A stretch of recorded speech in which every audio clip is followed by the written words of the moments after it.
tunisienne, Claude Bartolone. Oui. Selim Benhassen, on parle ce matin de révolte qui s'est transformée en révolution, et malgré tout, on n'a pas le sentiment que ce soit terminé. Est-ce qu'on se trompe? Vous vous trompez absolument pas. Vous savez, la révolution, c'est un peuple qui la guide. Une histoire, le peuple l'écrit, il en écrit la première ligne, il doit aussi en écrire la dernière. Et ce qui est en train de se passer en ce moment même, c'est que le régime qui est en place, parce qu'il ne faut pas oublier que le régime est toujours en place, essaie d'écrire cette dernière ligne à la place du peuple. Et donc là, qu'est-ce qui cloche encore dans l'issue de cette révolution? C'est parce que le Premier ministre est un homme de Ben Ali que vous considérez que la révolution n'est pas terminée? Absolument. Un homme de Ben Ali d'abord, qui a été Premier ministre depuis plus de 10 ans, et qui se donne pour mission d'organiser des commissions d'enquête contre la corruption, de la transparence, la liberté d'expression et des élections libres et indépendantes. Je pense que si ces gens-là étaient de bonne foi et convaincus de la démocratie et de la nécessité de la souveraineté du peuple, ils auraient fait depuis très longtemps. Claude Bartolone, vous aussi, vous êtes partagé ce matin entre soulagement et prudence? Ah, tout à fait. À la fois, je suis en admiration devant ce qu'a fait le peuple tunisien qui a su résister. Et c'était difficile. Vous savez, n'oubliez pas qu'il y a eu des dizaines de morts. Et ils ont fait entendre cette voix de dire c'est absolument inacceptable qu'on puisse tirer sur le peuple tunisien, quelles que soient les raisons qui les ont amenés à défiler.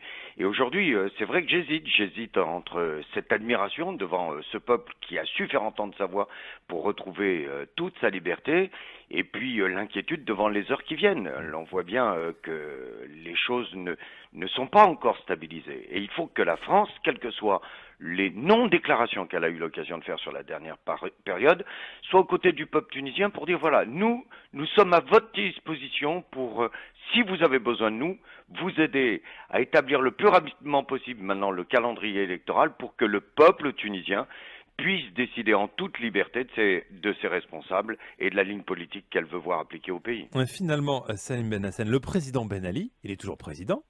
C'est juste qu'il n'est plus là, mais il est président, non? Il n'a pas démissionné formellement. Oui, non, si vous voulez, il y a une vraie polémique autour d'un point de droit qui est de savoir si l'empêchement de M. Ben Ali est provisoire ou absolu. Vous savez, on connaît bien l'histoire, on connaît bien l'histoire politique.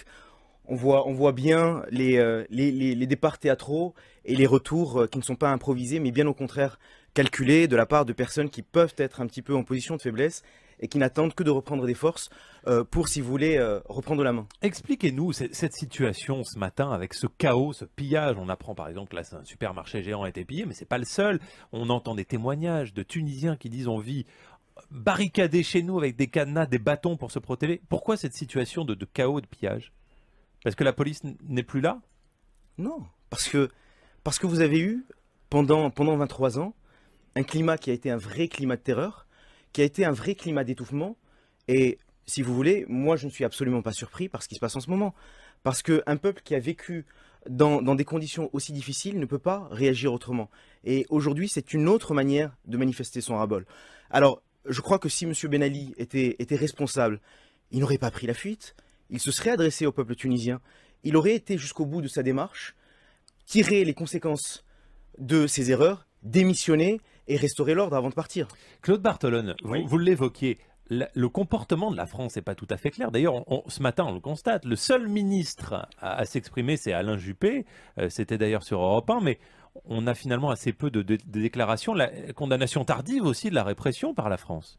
Oui, c'est vrai, et c'est pour cela aussi que le gouvernement français a tout intérêt à se mettre à la disposition du peuple tunisien. Moi, je dois vous dire, on voit bien l'hésitation qui a été celle du gouvernement et du président de la République pour savoir exactement ce qui pouvait être la suite, comment les Tunisiens allaient écrire cette histoire. Mais c'est leur affaire. Et à partir du moment où la police tirait sur le peuple tunisien, c'était de la responsabilité de la France des droits de l'homme, de dire il y a des choses qui ne peuvent pas être acceptées et que nous condamnons. Et là, cette parole a manqué, et je le regrette. Bon.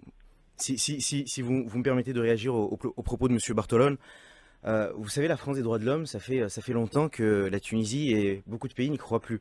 Vous savez, les aides de la dernière heure sont bien charitables, mais on a eu la chance de nous libérer tout seul. Et puis, si vous me permettez de dire que nous avons eu notre indépendance en 1956, nous sommes un État souverain. Le peuple a montré aujourd'hui qu'il était capable de faire des révolutions, de faire changer les choses. Et je ne pense pas qu'on ait besoin de l'assistance du gouvernement français. Le peuple tunisien a simplement besoin de se rassembler, de se réunir autour d'un projet commun et autour d'un contrat social.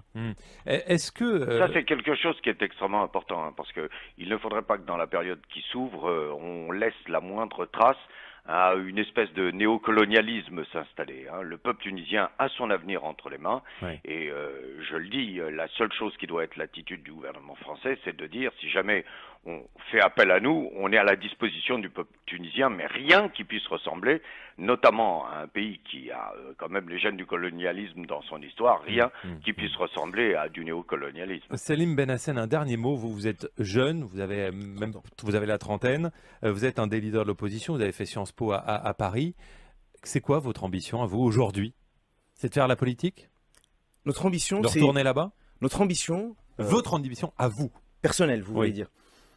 C'est une ambition citoyenne, c'est-à-dire je suis, comme tous les autres citoyens, j'ai été privé à la fois d'une histoire et j'ai été privé d'un pouvoir. J'ai été privé d'une histoire nationale collective parce qu'aussi bien Habib Bourguiba que Ben Ali nous ont fait penser qu'ils avaient écrit l'histoire pour nous.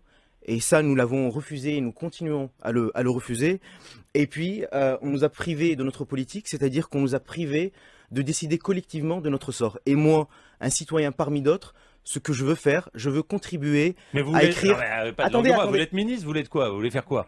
La politique, ce sont des postes... Mais là, vous avez une porte ouverte, c'est quoi ce matin? Non, pour vous, jeunes opposants, c'est un appel d'air? Vous avez des rêves? Vous avez quoi? Vous savez, vous êtes en train de voir la politique un petit peu comme on l'a fait en France. Vous avez la chance de vivre dans une démocratie, nous on a tout à construire. Et aujourd'hui, il faut avoir la modestie de dire que parmi d'autres, on veut construire notre pays et notre destin. Et c'est mes convictions les plus profondes et Comment les plus vous réagissez, Claude Barthelone, vous, en tant qu'homme politique, quand vous entendez ce jeune homme?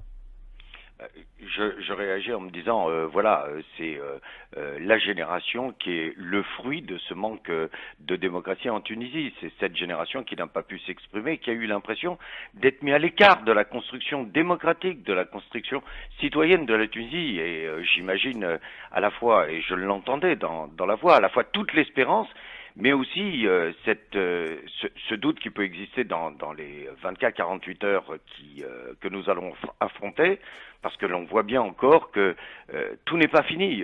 L'histoire hésite et je dois vous dire que c'est aussi la chose qui m'inquiète et qui me... Vous avez peur pour les prochaines heures, Claude Barthelone? Vous savez, c'est pas une question de peur. L'on voit qu'actuellement, et votre invité a eu l'occasion de le dire, on est devant une interprétation de la Constitution pour éviter que ce soit le premier président de l'Assemblée nationale qui assure l'intérim et que des élections soient organisées dans les 45 jours. On a cet habillage, Ben Ali s'est éloigné, du coup c'est le Premier ministre qui assure l'intérim.